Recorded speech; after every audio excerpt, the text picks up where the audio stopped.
Kumusta naman kaya mga kabayan? Tandaan niyo po yung pinakita ko sa inyo chicken pastel. Ngayon, gagamitin natin yung aking tinira. Tayo magluluto ngayon ng fried rice.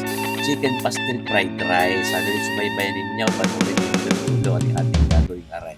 Yan, tayo nagpainit na yung ating non-stick pan na yan. Lagyan natin ng mantika.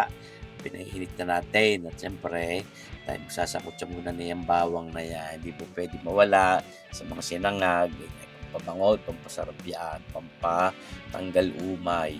Yan mga kabayan. Ating sasangko sa kutsahita ng karigit yan diyan sa ating mantika at ito. Sasahog na rin natin ang itong ating kaning lamig o bahaw. Yan ho. Yan ay aking dinurog-durog ng gay at ating minuyag-muyag ayaw. Minuyag-muyag. Yan. At medyo malakas-lakas din ang apoy at nasa ganyan magandang pagkakapagluto. Napakainam din magluto ng mga ganyan sinangag diyan sa mga non-stick pans na gayaan. Talagang hindi nadikit. Bisa sa Magic Buko yung nadikit pa rin yung sa mga giler-giler yung hindi itong abot ng talagang napakainit. Ang tulad ng nasa pinakailalim itong mga ganitong non-stick pan. Magandang gamitin diyan sa mga pagsasangag. Paano nga hindi nadikit ang ating kanin. At pinapapagtambling-tambling din diyan, mga kabayan, at talaga ng ating aalmusalin nga rin, panalo-panalo. Yung aking pinakakita sa inyong chicken pastel, medyo matagal-tagal ko na rin na-vlog yan at naipakita nga sa inyo. Ngayon ito yung kalugsong na video na yung natira ay ako'y bumawas at ginamit ko dito sa ating tinatawag na chicken pastel fried rice. Ayan. Ngayon, lagyan na natin toyo mga dalawang kutsarang toyo mga kabayan. Yung ating lagyan ng kulang-kulang 2 kutsara yan mga kabayan. Pamparikot din ang gulay. Isa pa yung ating ilalahok din yung chicken pastel. May lasa na yaon. Siyempre naman, yun yung sarap na rin din sa ating sinangag na yan. May alat na rin yaon. Kaya, tatsatsahin natin ang paglalagay niya mga tuyo-tuyong papagayaan. At siyempre, ito, hindi pwedeng mawala. Tunay ng mga hanapin ng bibig ay siya. Yung ating oyster sauce na yan. Ay talaga namang pampasarap din sa mga sinangag. At ito, papamintahan din natin.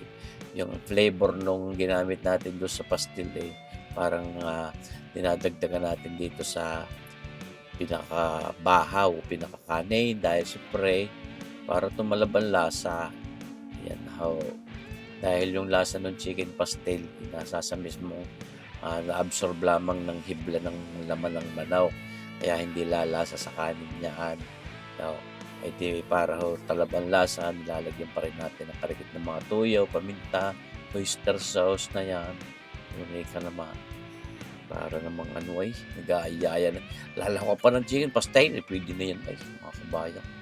Atin lang mga pinaangang pa rin ng diyan at parang talagang tinatanggal natin yung moist niyan. Yan para medyo dry ang ating ating sinangag na yan. Pero siyempre atin din namang lalagyan pa rin ng itlog yan at yun ang pampasarap din lalaw at talaga para nagiging mas buhaghag pa rin yung ating sinangag na yan. Pasensya na ako sa aking busis sa ipay. Hindi nga palaban ng video kay kagabay. Kaya ayos na ayos yan. Medyo pagas si kabayan ngayon. Para kaganda ng busis ko ngayon ay makakanta kaya din yung mga style Husky, mga style Rod Stewart at mga style Bryan Adams. Mga kabayan. Pagas marami-rami din ako nakanta agabay. Sarap naman ang video kay. Yan ako, kita nyo malapit sa katotohanan yung ating nilulutong chicken pastel fried rice ni kabayan, mga kabayan. Ay, talaga ng mga kahit hindi mo na ulaman.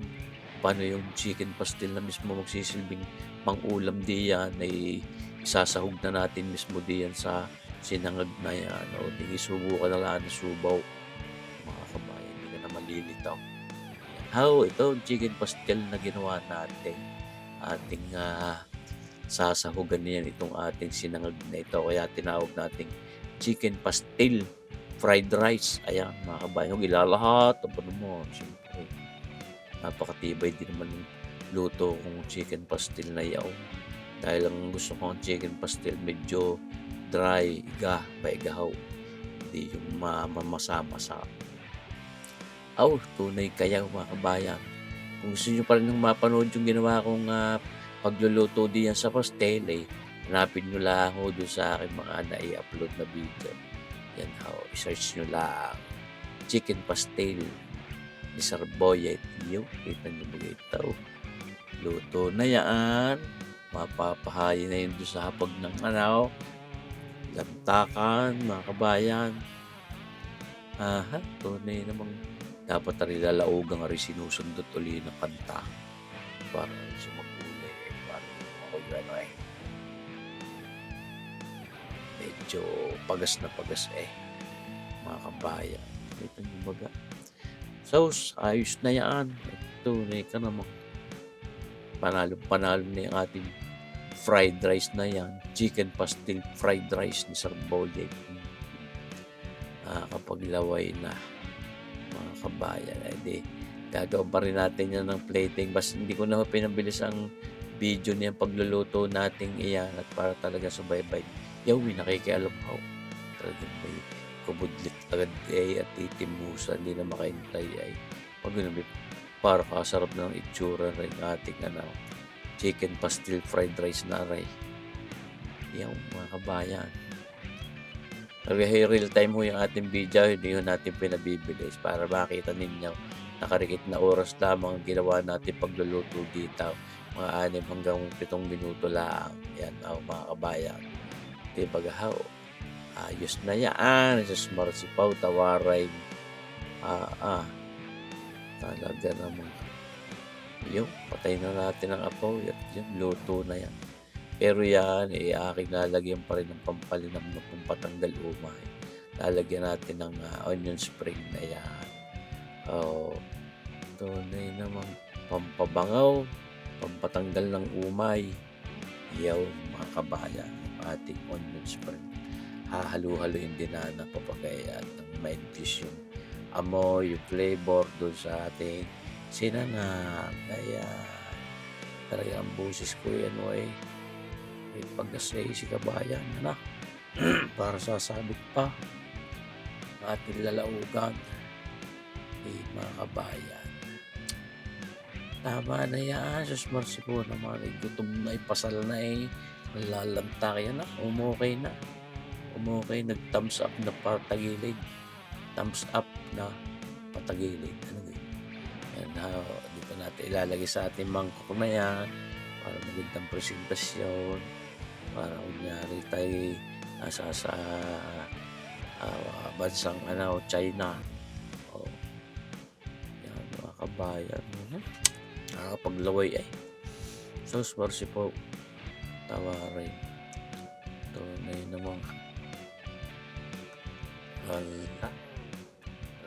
yung gaya na lang, bibidyoan na lang mga kabayan. Lagyan natin ng garnish. Lagyan pa natin sa ibabaw ng chicken pastel. Kasi namahan natin ng kamatis at pipinong yan. Nakikita ninyo. Hindi panalo yan. Yan ang tinatawag na napakasarap. Salamat sa panunood mga kabayan. God bless.